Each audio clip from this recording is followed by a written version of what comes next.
So I saw this other YouTuber, Mike Falzone, do this thing where he walks out the door and he gives opinions on things that he has opinions about, or advice. You know, he gives advice on whatever. And I figured, hey, I'm a YouTuber. I can talk and walk at the same time. And we all know that copying is the greatest form of stealing. So here we go. How to get a boy to like you. Now, if you're asking this question, there's probably a boy that you are wondering whether or not he likes you or not. You're also probably between the ages of 15 and 16. And hey, ain't no thing wrong with being between 15 and 16. I was between 15 and 16 once. That sucks. I'm sorry. Deeply sorry that you're doing that right now. So there's this boy. He's like got like such a cute smile and he's so funny and I just want him to like me because I like him. Now the advice I see a lot is something like find out what his interests are and be interested in them. Now back in the day, I had a boyfriend. Oh my gosh, I know, right? And it was a boy that I had a crush on for like 3 years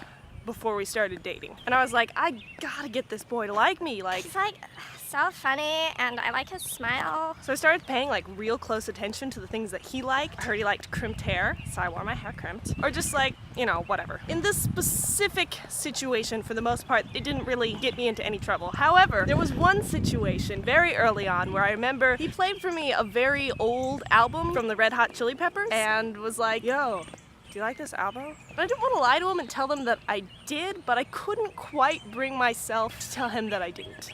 It's okay. I like the bridge. I didn't talk like that in high school. At least I hope not. Now, because of this one sort of this little mini fib early on, every time we were at his house, we were listening to Red Hot Chili Peppers. And there's nothing wrong with Red Hot Chili Peppers. If you like Red Hot Chili Peppers, more power to you. I don't. And I could never bring myself to tell him that I didn't after I lied about it that one time. And that's sort of kind of a stupid example of the point I'm trying to make. A better example for the point I'm sort of trying to make is when girls act dumb so boys will like them because the boy doesn't seem to be interested in them because they're too smart. Now here's the problem with that. He likes you. Well done. But does he like you? Or does he like this person you've tricked him into thinking that you are? You're not dumb. You're smart. Tar.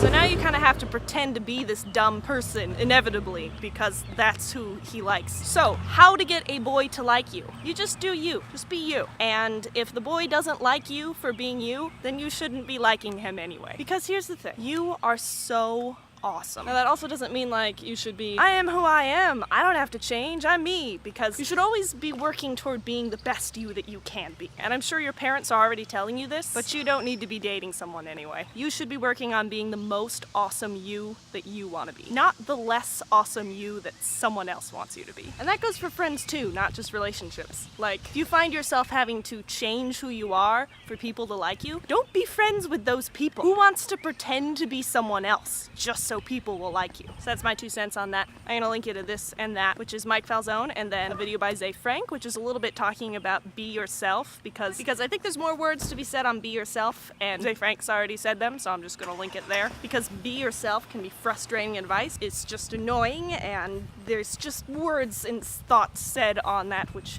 I agree with largely, and I'd like to share it with you, my viewer. Anyway, bye. Mike. Let me tell you a piece of advice that I got when I was younger. It was pee yourself. Sorry, be yourself. That sucked. Pee yourself would have been bad too, but be yourself? Never mind the logical absurdity of it, it can be an incredibly anxiety-provoking thing to hear as a teenager, or an adult for that matter. How to find a good guy. This is what I've come up with. It's not really a question of where you're going to find a nice guy. Chances are they hang out in the same places as you. I mean, after all, you are going to have the same interests, whether it be in the clubs or otherwise. Probably not in the clubs.